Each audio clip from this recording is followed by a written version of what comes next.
Now let's look at our second color adjustment function in the color palette in DxO PhotoLab, and that would be color accentuation located right here. And there are really only two sliders, vibrancy and saturation.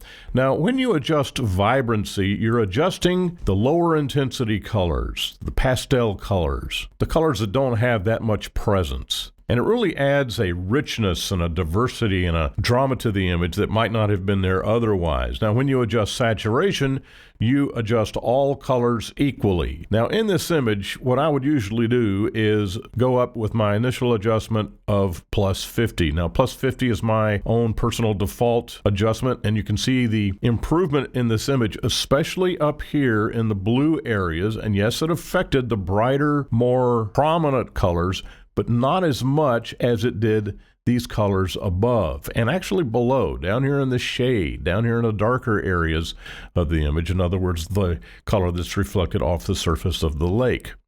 Now let's take this back to default, and we'll adjust the saturation. And I'll make the same adjustment, and you can see that we don't have quite the boost up here or down here that we did with the vibrancy, although it looks like it's about the same down here.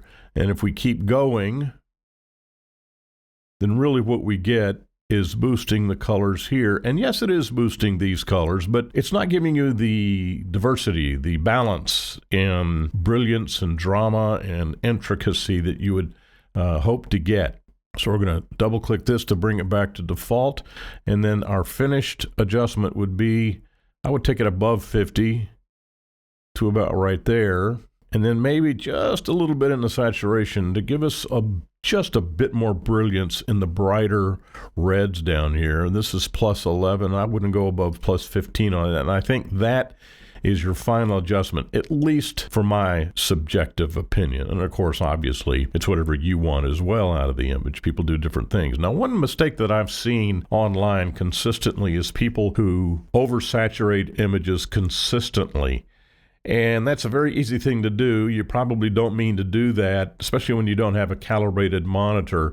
There are other lessons that I have on my series that show how to calibrate a monitor. But if you're going to adjust color, especially if you're going to adjust color intensity, it really is worth doing a calibration on your monitor to make sure that your finished product is going to be uniform against all display environments across the internet, and especially if you're going to print, as I do quite a bit. So we'll talk about monitor calibration in separate lessons. But once again, vibrancy adjusts the lower intensity colors before it does anything to the higher intensity colors.